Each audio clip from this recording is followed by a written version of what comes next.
Yngwie Malmsteen seolah menjadi fenomena di antara jajaran solois heavy metal di era penghujung 80-an hingga menuju 90-an. Bahkan di Indonesia, tak dapat dipungkiri kalau hampir segala mayoritas gitaris rock di bumi pertiwi kala itu begitu mengagumi pria bernama asli Lars Johan Yngwie Lannerback itu. Gitaris berkebangsaan Swedia ini dikenal publik luas lewat permainan bergaya neoklasikal ala heavy metal yang menghipnotis dan nyaris sempurna. Maka tak heran, dirinya sempat mendapatkan julukan prestisius sebagai salah satu dewa gitar di jagat musik rock pada eranya. Di balik kehebatannya dalam mengulik instrumen gitar, Malmsteen juga mengidolakan pendekar gitar lainnya, seperti Ritchie Blackmore hingga Jimi Hendrix. Diakuinya, memang pengaruh Blackmore dan Deep Purple begitu kentara di dalam teknik mengolah gitarnya tersebut. Maka dari masih remaja, ia pun bertekad untuk bisa menjadi seorang gitaris selayaknya sang pujaan. Bagi penggemar musik rock, terutama yang beraliran neoclassical rock, pasti setuju jika nama besar Yngwie dicap sebagai gitaris dengan teknik shred dan sweep pick arpeggio yang sudah tidak diragukan lagi. Dia merupakan salah satu pelopor yang menjadi inspirasi bagi seluruh gitaris shredder.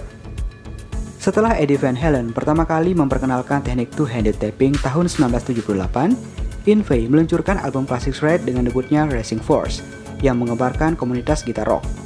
Ia telah menciptakan standar baru untuk kecepatan dan keahlian dalam bermain shred.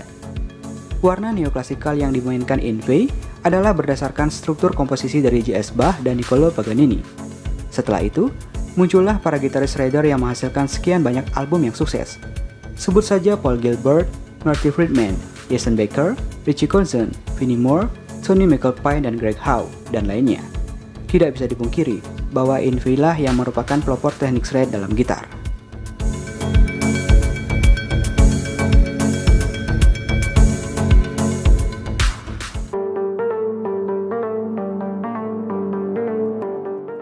Yngwie Johan Malmsteen lahir dengan nama Lars Johan Yngwie Lannerback, lahir di Stockholm, Swedia pada 30 Juni tahun 1963. Ayah Yngwie adalah seorang kapten tentara dan ibunya adalah seorang seniman. Kedua orang tuanya bercerai tak lama setelah ia lahir. Yngwie memiliki seorang kakak perempuan bernama Anne-Louise dan kakak lelaki bernama Bjorn. Yngwie terlahir sebagai anak bungsu yang liar, tidak bisa diatur dan ceria. Pada awalnya, Yngwie tidak begitu tertarik musik. Ia belajar piano dan trompet. Namun, setelah sekian lama, ia tidak dapat menguasai alat musik tersebut. Pada usia 10 tahun, Yngwie memfokuskan seluruh energinya untuk musik dan berhenti sekolah. Semasa di sekolah, ia dikenal sebagai pembuat onar dan sering berkelahi. Namun, tetap pintar dalam pelajaran bahasa Inggris dan seni. Sampai pada akhirnya pada tanggal 18 September tahun 1970, Yngwie melihat sebuah acara spesial mengenai meninggalnya Jimi Hendrix. Disitulah Yngwie yang masih 17 tahun menyaksikan bagaimana Jimi Hendrix menghasilkan bunyi feedback gitar dan aksi membakar gitar di depan penonton. Pada saat hari wafatnya Jimi Hendrix itulah lahir permainan gitar Yngwie. Yngwie Malmsteen yang merasa penasaran kemudian membeli sebuah Fender Stratocaster murah, mencoba memainkan temannya di Purple dan menghabiskan banyak waktu untuk mengetahui rahasia dari alat instrumen dan musiknya sendiri. Kekaguman Yngwie terhadap Ritchie Blackmore yang dipengaruhi oleh musik klasik dan kekaguman terhadap kakak perempuannya yang sering memainkan komposisi Bach, Vivaldi, Beethoven, dan Mozart memberikan ide kepada Yngwie untuk menggabungkan musik klasik tersebut dengan musik rock. Yngwie terus bermain seharian penuh sampai tidur pun dia masih tetap bersama gitarnya. Setelah menyaksikan violinis Gideon Kramer membawakan komposisi Paganini 24 Caprices di televisi, Yngwie akhirnya mengetahui bagaimana cara memainkan musik klasik dengan skill permainan dan karismanya.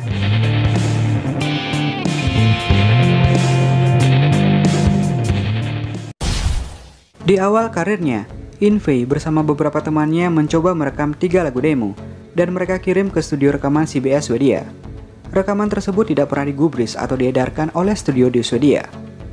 Karena frustasi, Yngwie sadar bahwa ia harus meninggalkan Swedia dan mulai mengirimkan demo rekamannya ke berbagai studio rekaman di luar negeri. Salah satu dari demo tape Yngwie ternyata jatuh ke tangan kontributor gitar player dan pemilik Shrapnel Records, Mike Verney. Akhirnya, Yngwie diundang ke Los Angeles untuk bergabung dengan band terbaru Shrapnel, yakni Steeler. Inilah awal karirnya di dunia musik. Pada bulan Februari tahun 1983, Yngwie berangkat dari Swedia ke Los Angeles dengan bekal keahlian dan gaya permainan barunya.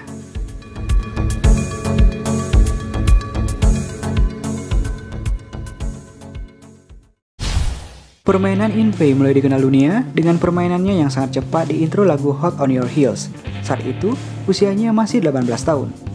Yngwie kemudian pindah ke grup band Alcatraz, sebuah band yang bergaya rainbow dan didirikan oleh penyanyi Graham Bonnet tahun 1983. Walaupun telah bergabung dengan Alcatraz yang menampilkan sekian banyak solo hebat di lagu Queen of Corey, You to Get dan Hiroshima Mon Amour, Yngwie masih merasa terlalu dibatasi oleh band itu sendiri.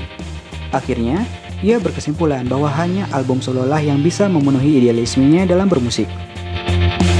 Album solo pertama Yngwie berjudul Rising Force, dirilis bulan Maret tahun 1984 dan berhasil nangkring di nomor 60 di tangga Billboard Chart untuk musik instrumental gitar tanpa berbau komersil. Album ini juga masuk nominasi Grammy untuk instrumental rock terbaik dan memenangkan penghargaan Guitar Player Magazine untuk Best Rock Album. Kini, album ini dinobatkan sebagai kitab musik rock neoklasikal. Tidak lama kemudian, Yngwie terpilih sebagai gitaris pendatang baru terbaik di berbagai majalah dan media. Juga gitaris terbaik tahun itu, dan Rising Force menjadi album terbaik untuk tahun itu juga. Lagu-lagu seperti Far Beyond the Sun, As Above So Below, dan lainnya telah menjadi tonggak musik neoklasikal rock.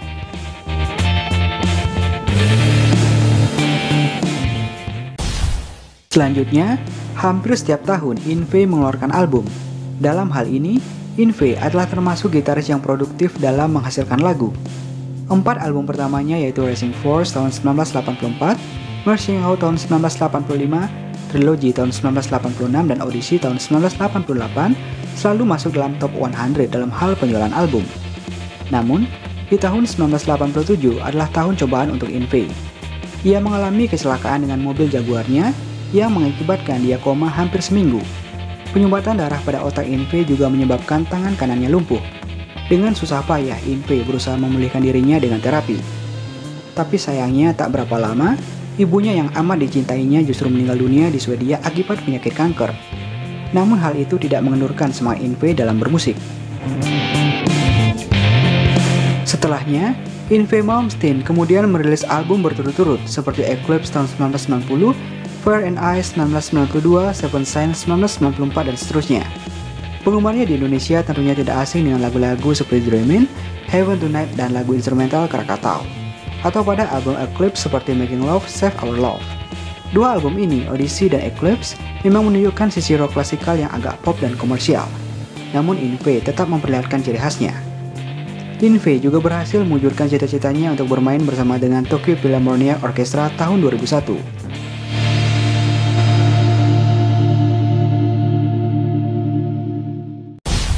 Di tahun 1988, sebagai penghormatan atas gaya permainan gitar Yngwie yang menjadi inspirasi para gitaris, produsen gitar dunia Fender membuat gitar Fender Stratocaster Yngwie Malmsteen Signature Guitar. Hanya ada 2 orang di dunia ini yang diberi penghormatan seperti itu, yang lain adalah Eric Clapton. Sepanjang tahun 1990 sampai 2000 adalah tahun yang paling produktif dalam perjalanan karir musik Yngwie. Hampir setiap tahun ia mengeluarkan album baru. Dimulai dari album Eclipse tahun 1990 hingga Alchemy tahun 1999. Tercatat ia mengeluarkan 9 buah album sepanjang tahun 90-an. Hingga album Spellbound tahun 2012. Tercatat Yngwie telah mengeluarkan sebanyak 20 album studio, 4 album live, 7 album kompilasi. Yngwie Malmsteen juga sempat berkolaborasi dengan gitaris Joe Satriani dan Steve Vai, di mana kemudian membuat supergroup G3 dan melakukan tur yang sukses dengan tajuk G3 Rockin' in the Free World, kolaborasi 3 gitaris shred terbaik dunia.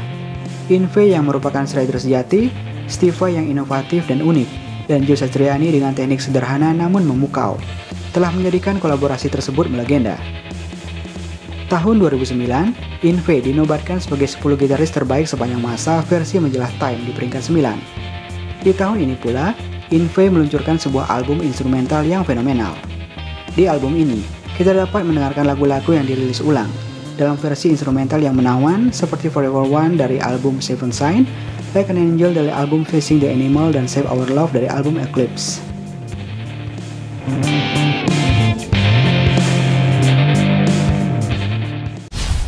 Oh iya, mari kita sedikit mundur ke beberapa dekade belakang, sekedar flashback kembali memoir agar tak luput dari ingatan. Figur eksentrik ini ternyata sempat melawat ke dataran Indonesia di tahun 1990 silam. Saat itu, pengusaha sekaligus seniman Setiawan Jodi memboyong dirinya untuk tampil memamerkan skill bergitar dan mempromosikan album Eclipse 1990 di dua kota berbeda, yakni Solo dan Surabaya. Stadion Manahan Solo jadi saksi penting melihat sang ksatria gitar unjuk gigi memainkan senjata kesayangannya tersebut. Ia sukses jadi bintang sehari saat menggelar pertunjukan di kota Solo. Para penonton dibuat terpukau oleh skill yang ia pertontonkan.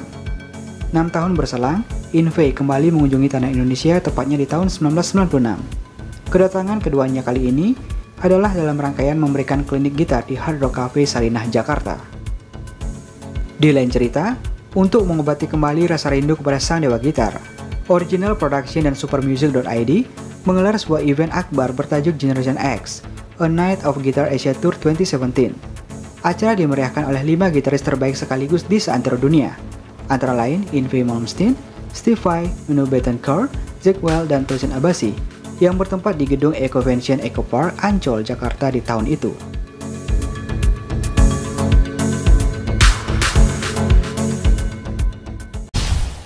Perlu diingat, di era akhir 80-an hingga memasuki 90-an adalah puncak kejayaan dari musik heavy metal di Nusantara.